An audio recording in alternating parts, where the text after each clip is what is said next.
Welcome to Blake Street Banter, where one of us knows what the other word banter means. The other two are just along for the ride. Tyler, say hi. How's it going, guys? Carl, say what's up. How's it going? Hey, we are here with Karl Kauffmann, prospect in the minor league system for the Rockies. Just spending Thursday afternoon here. Yeah. Are you getting pummeled by this wind like we are on the west side? So I'm actually in Tampa, Florida right now. Okay. I came down here probably 2.5 weeks ago. So I left. I'm a snowbird these days, so I had to get out of the cold. Nice.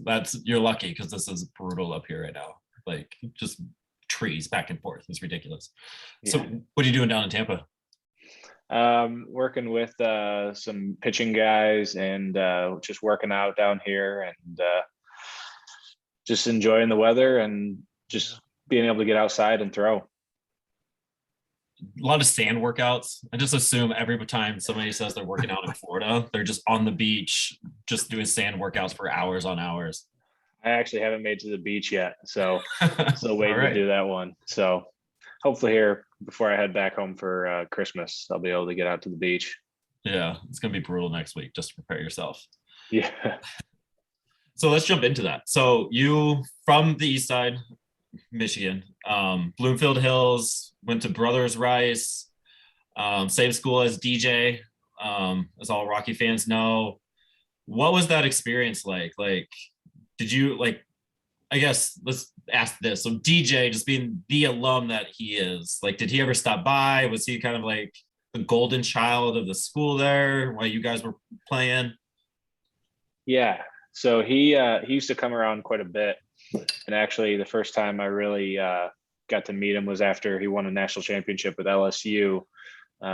He came back and we did a little workout together. And from that point on, our parents became friends, and basically we just picked his brain for everything we could get. And basically if he was doing something like working out at this place, I started working out at that place. And just from there, with the Brother Rice community, we had a lot of really good baseball talent, just following in their footsteps and kind of listening to what the older guys had done and just trying to emulate that and take pieces from each guy and kind of piece together my own program to maximize kind of the development, which is tough up in Michigan.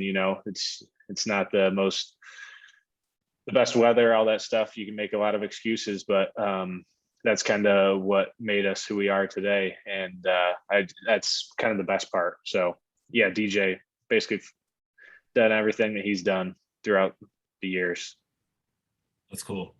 So when you were working out, I'm assuming you're doing this as a freshman, sophomore in high school, or was this way earlier? This started back in 2008. So I think I was closer to 11, 12 years old. Wow. So yeah, this has been a long time coming for sure.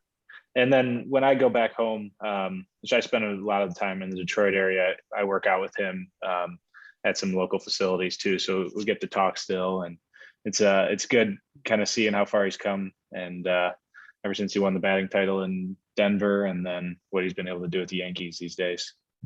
Yeah, it's really cool. So this has been a long time coming for you then, right? So ever since you were 10, 11, has it just kind of been baseball everything since that moment, or it's been just every sport, Yeah.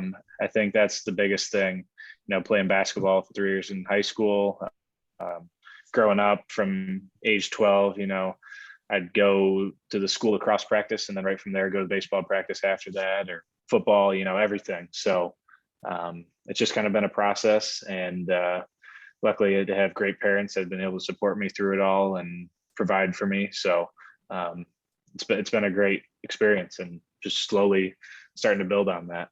Mm-hmm. When did you become a baseball only athlete? Was that kind of in college, or maybe your senior year of high school? It was the senior year of high school. Started to really take a focus to baseball, and kind of that's once I kind of committed to Michigan and started doing the whole showcase circuit that my junior summer. That's kind of where things started to take shape. And that's really where I started to focus on baseball specific. And were you kind of the whole time you were kind of focused on baseball? Michigan was like the destination. If you were to have one place in college baseball you could end up, it was Michigan for you?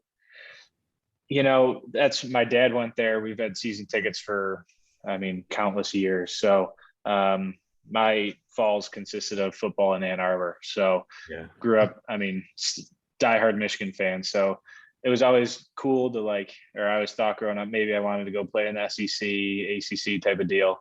But once I realized what was really important and that I could get the education and once Coach Bakich got there, the baseball excellence and mentality that he brought to the program, that was huge for me. And I could get everything I wanted down south in Ann Arbor. And there isn't a place I'd rather be personally.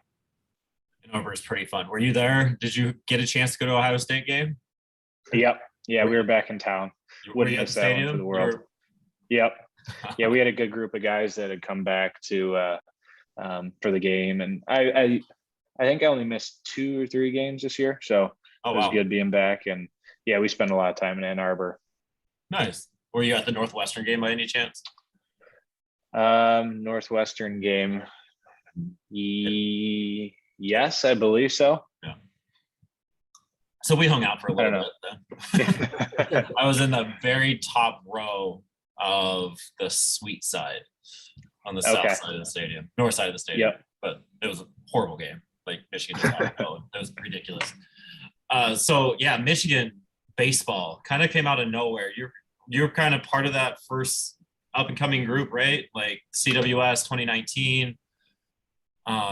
What was that team, that 2019, storybook type feeling? It was just dudes being athletes. I just remember watching them, not supposed to be baseball players, but here they are just doing baseball things. And it was really cool to watch. Yeah. It kind of gets that it's kind of what it looked like, I guess you could say. But really, it was a bunch of really good baseball players. It was a great talent. I'm really curious to see what that team looks like if you look back at the roster 10, 15 years from now, kind of what's come of that. So I think it was just a really good mentality that Coach Bakich really ingrained in us. And from the change from my freshman year to the junior year in the program, the mentality, it was really good, and it was baseball focused with the end goal in mind at all times. And I think that my junior year was just a culmination of a lot of hard work, a lot of the right people being in the right place. And it was a great experience. Well, so you spent a couple of years with Jack Blomgren. He's now obviously in the organization. You probably spent a lot of time talking to him. What can you tell us and the Rockies fan base about Blomgren? He's someone I'm excited about. He's one of the scrappiest guys you can see, really gets the most out of his ability. So what else do you have to say about him? Yeah, he's awesome. He works his tail off, and one of the grittier guys I've ever met. And it's something getting to play with him, for having him at shortstop for when he was a freshman and sophomore. I didn't fully appreciate him, because he would make these plays and he would make them. And it's and when we got to Spokane, people were starting to be like, wow, that was a crazy play. And it was I'd seen him make that play 100 times before, And so I think that was something where once the glove and stuff will always be there. So to see him hit that second half of the year, I'd check his stats every once in a while, and to see what he was able to do and kind of turn his year around and learn from the whole process. I think if you ask him, he grew a ton throughout this season, and it's something that I've seen him and really just not surprised about what he's been able to do. And I'm really excited to follow him and see what he does going forward. Yeah, I was going to ask if you were surprised, because obviously he wasn't any kind of slugger in college. He would never really strike out. He was a high contact guy, but he turned on the Jets. Yeah, that second half got a lot of extra base production, tons of steals. So yeah, good to know that you were not surprised by that at all. Yeah, no, it was it's something that he's very talented, and you tell him to do something, he's going to go do it. And if he can't right away, he's going to find a way to do it in the near future. And I think that was something that you saw this year. Yeah, that mentality goes such a long ways. Definitely, yeah. Do you see that? Like, you don't have to name names or anything, but do you like see that like type of work ethic, like in the clubhouse from certain people, like, or is everybody just coming in, nose grinding, doing their thing? You get a lot of different perspectives, Right. different teams, hitters kind of do their own thing. They'll have early work, so you don't really get to see what everybody does. It's more of, it's kind of, you trust that guys are doing their stuff, but you definitely can tell guys who get confidence from the extra work, the little things, and I know, just because I know Jack well, that's something where if he had a tough day, like he's going to go work it out, and that's something he gets his confidence from his work ethic. Yeah. I like how you put that. That's way better than I asked. You also worked with Fetter at Michigan, and he got the call. Like, were you one of his first calls? Like, hey, I just got the job in Detroit, or did you reach out to him? Yeah, so he had texted us and me and a couple other pitchers in a group chat, kind of telling us kind of what had happened and how excited he was about the opportunity, and how much he really loved coaching at Michigan where he played. So, it was not easy for him to take that position, but it's something that you can't pass up. So, and what he was able to do, it was tough to watch Tigers games last year. I didn't really get an opportunity to, but seeing kind of what the pitching staff had done, and I'd get a call from my mom every once in a while because that's all she'd get on the sports talk radio or whatever. So she kept me in the loop with how him and the staff were doing in Detroit. Yeah, it's really fun to watch. It's Rockies first, and the Tigers are right behind them on the TV up here. Yeah. How much did he like influence your arsenal? Because you've gone through a few different combinations of pitches in your time, from what I've seen. I saw a fastball, curveball to your slider, curve change combination right now. How much of that is due to his expertise, his influence? I think if anything, he just kind of helped me focus on kind of narrowing things down and really just focusing on sinker, slider, changeup combination in college, and what he was able to do with the technology we had to kind of make the little tweaks and stuff here to really polish the pitches that we were all throwing. So by the end of the year, we were at the top of our game. And what he was able to do with me that junior year and kind of help me with my slider, really maximizing the slider, that was super beneficial for me down the stretch into the College World Series. So, and that's something that I still throw, and I kind of got away from it a little bit. And then towards the end of the year, I started bringing it back, and I started getting better results in that way. So it was it was more so the knowledge that he brought to the game, and just kind of the overall polishing of pitchers and knowing what to say, when to say it, the little things. I think that's really where he stood out. Mm-hmm. Yeah, that's cool. Yeah, I went back and watched your September 2nd game a few days ago against Reading, the Fighting Phils, which is just a ridiculous team name, but beyond the point. Your slider is nasty. It's incredible. Like the movement that it has horizontal, it's a fun pitch to watch. I absolutely love it. But how cool was it to strike out Matt Joyce? Really cool. That's funny. I got texts after the game from my mom and my dad, and they were together. They were talking about it. They're like, "That was Matt Joyce," and I'm like, "Yeah, we watched him play growing up." So that was cool. There was a couple other. Trying to think of. There's another outfielder that they had earlier in the year who had played a little bit with the Tigers too, and my mom, same thing. So it was cool to face those guys and to compete against them. Building off of like the slider that Aaron's talking about, obviously, like in college, your changeup was a pretty go-to pitch. Sinker was effective. Just where do you feel like you're at now with those three pitches? Are you trying to add kind of that fourth pitch? Just where are you at right now with your arsenal? Yeah, so I'd say early in the year, I kind of lost feel for the changeup throughout the year. Just wasn't my best pitch. And then a few weeks ago, I was able to get on Agritronic, the slow-mo camera, and I figured it out again. So I'm really excited to get back there and kind of, I haven't really showed them the videos yet, but we were talking about it throughout the year and I finally figured it out. So super excited to get back and get the confidence back in the changeup going forward. And then the slider, going to be sticking with that. And then I think I'm going to be starting to utilize some more four-seam fastballs. Okay. I was working with Coach Gonzo, pitching coach in Hartford, and we were working on a few fastballs at the top of the zone, and that really opened up things down for me to let the sinker play. So, last year was a great learning experience. I after the COVID year, I kind of came out there with a big toolbox of here's a cutter, here's a curveball, a sinker, and I kind of got away from what made me good. And I think learned some lessons throughout the year. And so I know what I need to do next year going forward and how everything plays. So super excited to get back out there. Yeah. So do you think that obviously, this was a year of learning for you? Do you think that the lack of having that changeup feel, that was kind of the biggest drawback for how things were going? That's kind of what was holding you back the most?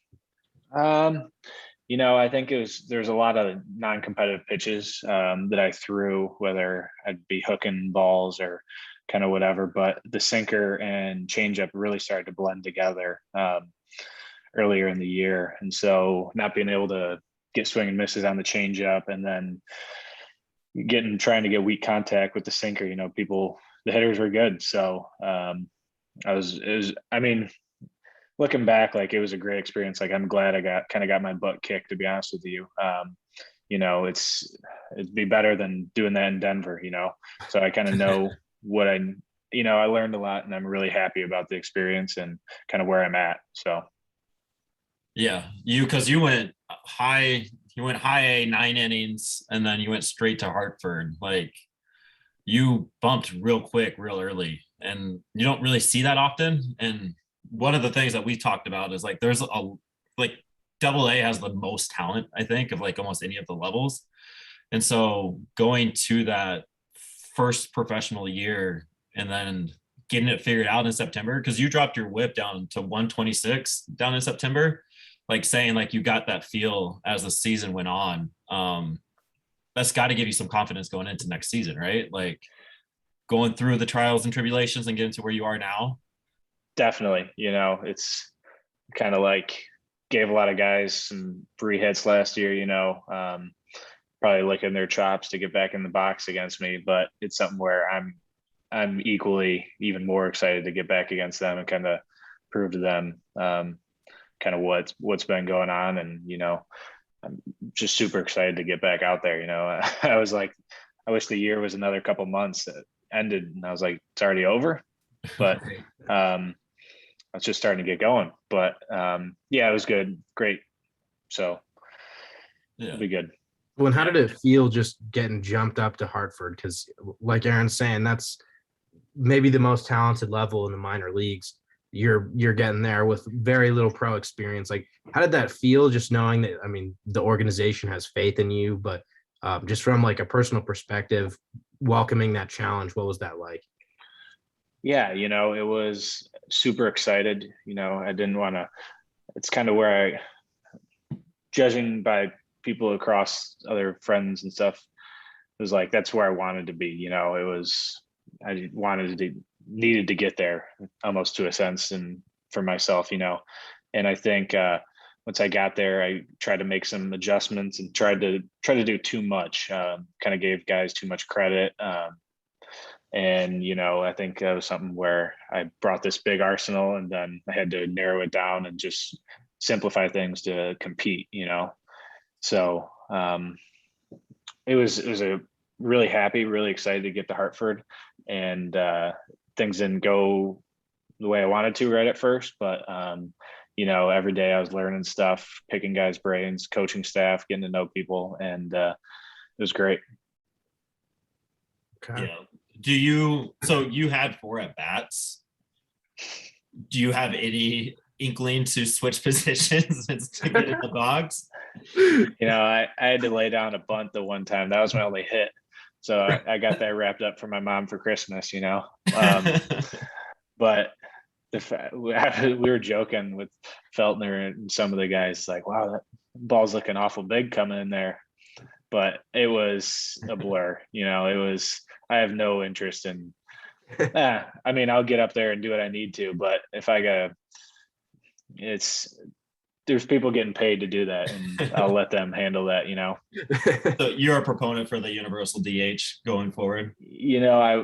I don't mind it. That's fair. I mean, you did work a walk. You did have a strikeout in your 5 plate appearances, so you can hold your own up there. And you bunted, right? So you can lay one down if we need it. Yeah, I'll do what I need to do. I'm not gonna jump off the page, but maybe at a 4-hole single, but that's about it. Yeah, I love that. I do want to go back to the CWS. I grew up in Nebraska, so the CWS was like the highlight of my summer. We went every year from like 8 years old until I moved up to Michigan a few years ago. What was that like for you, like playing in front of 30, 40,000 people on that stage? Like that first moment, that first game, like what was that like? It was pretty crazy. There's ceremonies leading up to it. So the couple days before the first game, you got opening ceremonies, there's concerts. It's just a big hoopla of everything, and you're like, wow, we're really here. And then that first game, I remember, so we were the first overall game of the weekend, and I'm warming up, and all of a sudden the big national anthem and a big stealth bomber comes just over, and it was already over the stadium before you could really, you heard it, and it was like, holy smokes, it's like, this is real. And then go out there and it's just, Coach Fetter did a great job for us mentally of being prepared for that and kind of learning to deal with that type of stuff. So it was just really, we were just playing another game, and when we got out there, it wasn't anything, you weren't looking up in the stands or anything, and it's just kind of, we expected to do well, and that was credit to the preparation that the coaches put us through and the mentality of the guys around us to give each other confidence. So, I mean, it was an absolute riot, getting the family there, friends, Michigan fans. It was crazy. It's a fun experience as a fan too. I always sat out on the bleachers. We were always the assholes that had the beach balls that you had to pause the game for and holler at the left fielders and right fielders. But it's a blast. I remember that. Dude, it scared me when they're like, they yell, the right field sucks, left field sucks. Yeah. And the first time they did that, I had to step off the mound. I was like, what's going on out here? And I remember that one. But yeah, it was fun. Yeah, that's cool. Were you just gassed by the end of it when you're against Vandy in that game 3? Yeah, I was pretty drained, but did it really affect the way I pitched? No. It wasn't something where I went out there like, oh geez, I'm not ready to pitch, my arm's sore. It was, there was I didn't execute the way I needed to. And we fell a little short. There's a couple pitches I wish I could take back, but at the end of the day, we left it all out there, and it was wish we could have finished it off for sure. But the memories and everything, if anything, hopefully motivates some of the younger guys to kind of get back there and finish what we were close to doing. Right. Yeah. It's that tournament. It's a tournament style, right? So like, it's a lot on the body, a lot on the, just everything encompassing it, and just, it's a lot going on, I'd say, we won our first 4 games, I believe. So we had some time off in between, Yeah. So we were playing 2 games a week probably. So it wasn't like a crazy schedule, but there was a lot going on, but yeah, it was awesome. Omaha was great. That's cool. It's cool. Do you miss the tournament style? Like, do you wish you could like just play tournament styles as a professional? There's something about the playoffs. Right. that just makes it special, So you just got to win your other games to get there now. That's the only difference, get to the tournament. So that's kind of where I'm at in that. I mean, tournaments are great, but now it's just a lot more games to get there. And one big, giant, important tournament. I like that mindset. Yeah, exactly. I dig that mindset. That's cool. Well, so I'm curious about this is something I always want to ask when we talk to guys in the minor leagues, like what your relationship has been like with analytics and how it's grown over time. Like, did that start for you at Michigan? Like, how did analytics really become part of your game? Yeah, so Coach Fetter, he did a great job, the whole coaching staff in Michigan, to kind of break that stuff down, understand it, and something that I learned to understand, but it was also something that I also didn't put too much value in college. It was Coach Fetter would look at the numbers, and if there was something important, I wanted him to tell me. But if there really wasn't, I kind of stayed away from it. And I just didn't want it to clutter my mind, Now with going forward, it's something that I need to implement more to understand, I believe, more so approach to other hitters, kind of what, if some guy can't hit a fastball down and away, like I want to be able to throw that fastball down and away and know that and look at the numbers and kind of understand that. So I think it's something that's kind of why I'm down here in Tampa, is to work with it's a place called Kinetic Pro, and just kind of their focus of the whole biomechanics, kind of the whole they got a TrackMan in there to throw with, and just kind of understanding the whole pitching process. And so that was kind of a focus of mine going into the off season, was being able to look at the numbers, process the information, and kind of come out stronger. And so I'm super excited. I know I just read something the other day with the Rockies hired a few other guys, and we got to meet I forget his name, but who was with the Nationals. And when we were in Harrisburg, he came over and talked to us. So I'm super excited to get to talk to those guys, and kind of, I know Chris Forbes was talking about it and kind of the direction that they want to go with the whole analytics. So just super excited to kind of work with those guys and learn more. So was this current offseason plan, was that totally self-driven or kind of influenced by the Rockies? I think it was self-driven. It was kind of my, it's something to be the best, I feel like I need to be one of my best coaches, Mm-hmm. And I think just the more, I mean, it's not always better, but I'm trying to just educate myself to the greatest extent so I can make little adjustments here and be able to look at stuff. And if it's quantifiable, it just makes it easier to understand and break it down. So that was kind of the focus. That's cool. That, again, your mindset, just hearing you talk, it's your mindset's in the right place. And it's really cool to have, like, you're just open about what you need to do and how to get better. And you have this game plan ready to go and what you need to do to make yourself be competitive at the top of the just the top of it, like being the best that you possibly can. So like, I appreciate listening to you talk about that. Yeah. That's really cool. It's cool. Let's end it with this. We always like to end it with some softball questions. Just friendly questions, get to know you a little bit. I usually go to the college website, but Michigan did not do their due diligence. So easy question. What is your go-to meal? Like favorite meal? Go-to meal? Oh, if I'm cooking alone, like I am down here, the easiest thing I can do is it's just chicken and broccoli. Okay. Simple. But if I'm back home with my parents, I love a good steak and fish, like a surf and turf type thing, a little bit of both. I think I'm looking forward to that on Christmas. Hopefully my mom will hear that. Mom's definitely making that steak, I guarantee it. Yeah. Are you one of those minor league Chipotle addicts? Like, I know that there's some guys who eat it lunch and dinner every day if they can. I'm not that bad. I'll get it maybe once a week.